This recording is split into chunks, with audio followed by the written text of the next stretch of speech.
قفك أو نفط طاهرة طهارة نشيغنا ونفط خيرك لغو تربية اللغة العصرية لا استعمالها وتربية الأنفس وقفك أو مسلم نمادي سيسكت ضيا إنه نفتي سكون رباية إنه كوكرية رباية ضمها عرورته وحلا ربايا قف أو مسلم يقول بهي إنه نفتي ستربية نفط وحرق لما ستان الله ما تاكله waxay doonaysaa shahawaat way iska tira badayeen shaytaanna waa kulla ma yahay idan waxay doonaysaa cid hogaanka u qabata amal kasto oo xun oo aad rabtay inaad ka foqdaa wuxuu kaaga baahan yahay waqti wuxuu kaaga baahan yahay azimo iyo go'aan adag wuxuu kaaga baahan yahay asxaab wanaagsan wuxuu kaaga baahan yahay diin fiican oo aad qaadato wanaag kasto aad rabtay inaad ku dhaqantaa naftu waxay u baahan tahay in la layliyo awrka goorma la rartaa qaali yaro buubo kaynta iska baraya dee lama rarto awrka inta la soo qabto ayaa la layliyaa oo muddaan haama la saarin ee hoggaan qura la baraa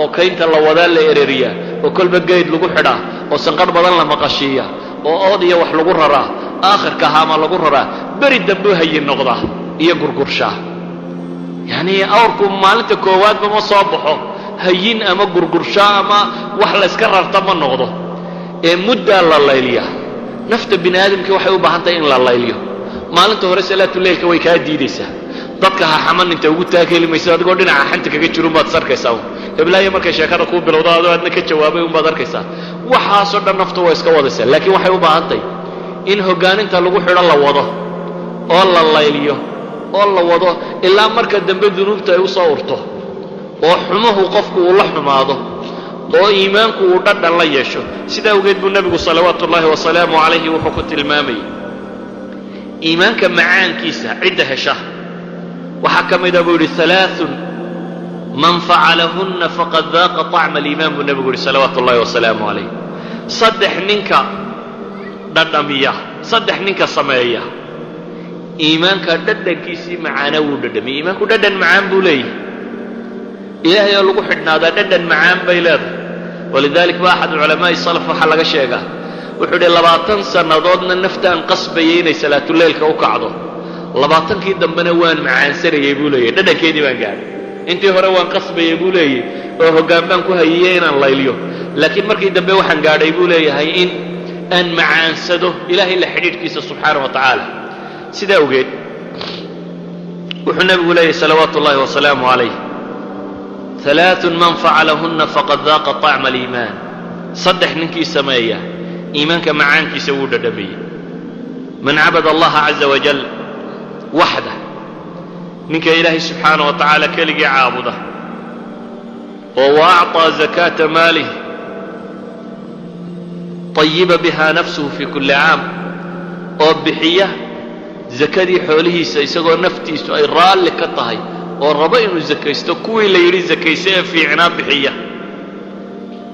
وزكى نفسه بنبوه ونفتي سنة طاهر يالا صدح ذلك اسكو درصده الإيمان بالله وإلهي كالقي إن عابده إن مالك بحسودك إلهي كيرسي سيسي هي نفط إن طاهر ياشا صدح ذلك اسكو درابو نبي لي كاسي وحد دمي محي وحد دمي نبي لي طعم الإيمان إيمانك معانكيس نبا وحكوري وما تزكية نفس وإيمانك معانكيس ومحي بالقول إلهي رسولك سيو النبي يقول صلوات الله وسلامه عليه أن تعلم أن الله عز وجل أن يعلم أن الله عز وجل معه حيث كان وإنه قفك وقال محي إنه إلهي معي سيميل كستوجه قضية المراقبة بك شرح النبي تزكية الأنفس مركا كان وحكم معنيين يتهي محي إنه قفك إلهي إلاليه وحكستوه قبريا إنه يراهده إلهي تلو محوكا ورريا حلال بام حرام بام من دم باكو سغن ما أشر باكو سغن ما خير بات كهليسا مس شر بات كهليسا قفو انتان wax qabanin inuu wax kan arko inuu ilaahi subhanahu wa ta'ala inuu taalacana yar wax laga yaabo qofka bini'aadamku dunuubta markuu sameeyo inuu saddex la dhuumo meel aan dadku ka arkaynin xumaha ku sameeyo laakiin qofka ilaahi si dhab qalbigiisu iimaanku uu galay wuxuu rumaysay inaan meel lagu dhuntaa jirin adduunku baynu makshuuf iyo qaawan yahay way ilaahi ba ku arkaya mar hadii ilaahi ku arkayana kabtaa ma yeelana yaadka wax ka qarinba mar hadii ilaahay uu ku arkayo subhanahu wa ta'ala meelaad ku dhuumato iyo meel ugu qarsoomaatoona ma jirto sidaa ogaad waxaan leenahay ikhwati fi al-aqeeda mas'alada in nafta la tarbiyeeyaa waa masalo qof yar iyo qof weyn dadku u wada baahan yahay. waxay leenahay waa masalo u baahan naftaada intaad tarbiyaysay waxay ku xidhan tahay intaad alla ka cabsigaagu batay. sidaa ogeed baa ilaahay qur-aanka wuxuu ku leeyahy falaa tuzakuu anfusakum huwa aclamu biman ittaqaa. waxba aniga haysu kay ammaanina baa ilaahay leeyahy subxaana wa tacaala. anaa og ka alla ka cabsada baa la leeyahy subxaana wa tacaala. cidda taskiyatu nafsi xaqiiqiya samaysay anaa og baa alla leeyahy subxaana wa tacaala. ilaahay qur-aanka wuxuu inoogu tilmaamaya wasayujannabuha alatqaa alladii yu'tii maalahu yatazakkaa. naarta kuwii laga fogeynaya waxaa ka mida maxay? ahlu taqwa. ilaahay qur-aanka wuxuu inoogu tilmaamaya wasayujannabuha alatqaa alladii yu'tii maalahu yatazakkaa. naarta kuwii laga fogeynaya waxaa ka mida maxay? ahlu taqwa. ahlu taqwuna waa kuwii maalkooda bixinaya iyagoo rabay inay isdaahir yeelaan, isagoo raba qofku bukhliga iyo shaxnimada, dhabcaalnimada iyo masuugnimada inuu naftiisa ka daahir yeelo. yacni nafta bini aadamka ahi abuur ahaan bay dhabcaal u tahay. abuur ahaan bay nafta bini aadamkii u jeceshay inay iyadu wax yeelato, cidna inaanay wax ka siinin. alanaaniya, keligaa inaad wax yeelato wuxoo dhammin. laakiin waxaad u baahan tahay waa wax lagaa raba inaad nafta ka tarbiyayso, waa iyadaa lagugu itixaamo. walidaalika inaad barto, ilaahay baa qur-aanka muxuu ku leeyahy wauxdirat ilanfusu shux. nafta bakhaylnimada waa lagu soo ururiyey baa la yidhi gebigeedba.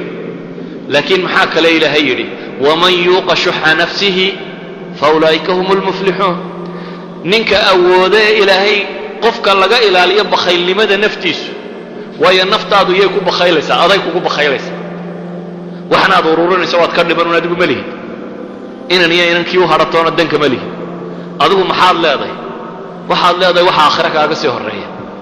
waxa aad daarta aakhira ku dhisataad leedahay. daaraha dunida waxaad ku dhistay waxba kuma lihid. waxaad ku leedahay maxay? daartaada aakhira waxaad ku dhisatay. cidda aad ku bakhaylaysaa waa isla adigii. waman yabkhal fainamaa yabkhal calaa nafsi. ninka bakhaylaya wuxuu ku bakhaylayaa waa maxay? waa naftaadii. idan waxaa loo baahan yahay nafta in la tarbiyeeyo. ilaahay markaasuu leeyahy wasayujannabuha alatqaa alladii yu'tii maalahu yatazakkaa. naartaasi waxaa alla ka fogeynaya kuwa ilaahay ka cabsada oo ah kuwa maalkooda u bixinaya si ay isu daahir yeelaan. waxaan leenahay alla ka cabsiga iyo tarbiyatu nafsigu waa isku xidhan yihin. qofkii alla ka cabsaday alla ka cabsigiisu batay ayaa qofkii naftiisa rabeeyey ee si wanaagsan u galay. waana kaasi uu nebigu salawaatu ullaahi wasalaamu calayh ilaahay uu ka baryay.